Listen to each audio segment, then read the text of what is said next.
The way you write is a reflection of who you are. Does it work in reverse? In other words, can you change the way you think and act by changing your handwriting? A local author says yes. She's V. Mala Rogers, author of Your Handwriting Can Change Your Life and a related workbook. V. Mala, welcome to Inside. Thank you, Jeffrey. I'm very, very happy to be here. And I have two things I'd like people to understand in the beginning. Because when people hear the word handwriting, they throw their handwriting, behind, they put it in their pocket, put it behind their back. I'm not a graphologist. I don't analyze handwriting. I don't teach penmanship, which sends chills up the most determined spine. What I do is guide people in adopting the healthiest handwriting patterns possible to bring out the best in themselves, and it works.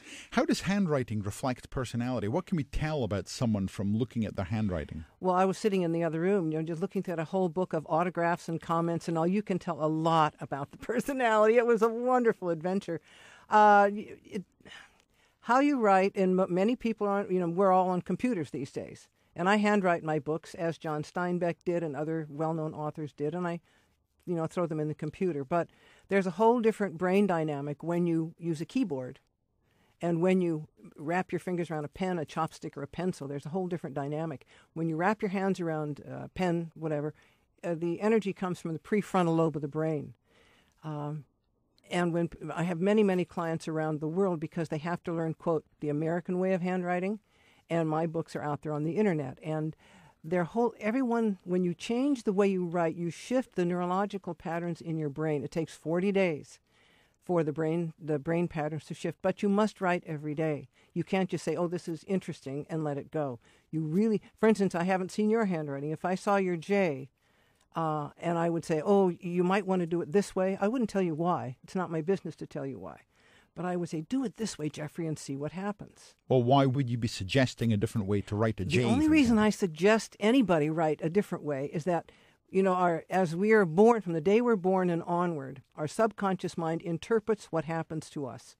And it lets our, creative nature go wild, or puts a screeching halt on who we really are. It depends on how we interpret what happens. When you change your handwriting, you shift the neurological patterns and you tell the subconscious how to think. My guest is V. Mala Rogers. She's author of Your Handwriting Can Change Your Life.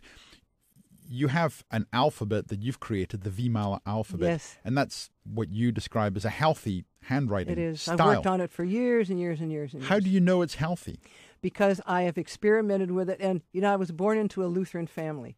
And in the Lutheran church, you believe everything on faith. So my question was consistently, how do you know? How do you know? And I used to think it was my parents who didn't understand. It was me, because I had to know. And another thing, whatever I say about letters today or handwriting, I don't want anybody to believe it. I want them to pick up their pen and find out. This is not about belief. Belief lives in the brain. Proof and experience is where truth lives. Pick up your pen and see what happens. And it works. I mean, I have clients all over the world, especially in America, but when you change the way you write, all of a sudden you shift how you see. And, for instance, people have issues with their parents. I say, and I saw some handwriting in there that would curl your hair. Oh, you don't have any hair. That would curl my hair. Because, we hold on to issues about our past and our life. That's not who we are. Who we are is who we choose to become. And we can choose to become the best we can be by changing our handwriting. You said that the handwriting style, the alphabet that you've created is healthy.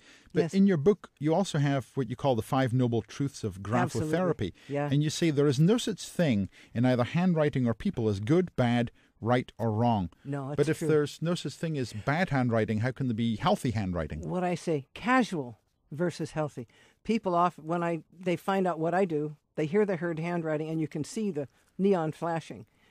And I say, no, I don't analyze handwriting. Oh, you don't want to see mine. It's terrible. It's illegible. It's execrable, whatever, whatever negative. I said, no, rephrase that. It's casual. And because there's no judgments, we walk right down the middle. And my new book, which I gave you a copy of today, is called Transform Your Life Through Handwriting. I reworded the 5 Noble Truths to say there's no such thing as good or bad people or good or bad handwriting. Those are merely viewpoints. And as I say, and I hope I can mention the word here, each of us is a child of God. We just cover it up better. Some of us cover it up better than others do. Everyone. When you say healthy, what kind of changes could it bring about in someone? Self-affirming. In other words, someone who's known they could do something since they were 5 and they've been laughed at such as me with handwriting, with the letters. And I knew things, but they weren't in books. And I thought, well, I must be wrong because nobody talks about it. When I'd mention it, I was laughed at. Happens to many, many people. And I look at their writing, oh my goodness, cross those T's on top. And they say, why would I do that? I said, well, visionaries do. Mother Teresa did. Mohandas Gandhi did when he wrote in English. Nikola Tesla, Albert Einstein. I have a list of 35 different visionaries. When you want to see above the heads of people and do things in a revolutionary way, you cross your T's on top. And I mean, that's just one letter, and only one letter doesn't stand alone, but it's one of the most powerful changes anybody can make. If someone were to adopt the Vimala alphabet, Mm-hmm. why wouldn't they just become like you? Oh, I love that question. People look at me and say, well, if I write like that, I say, God forbid.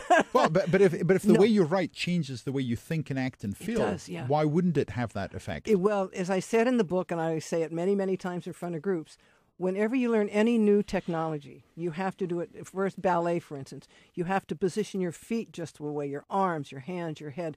And once you get the technique, your own style flows in. That's what happens with handwriting. I get many, many letters with handwritten envelopes. I can tell without looking at the return address who wrote them, and they all use my handwriting. Earlier, you mentioned writing on a computer and with keyboards. Yeah.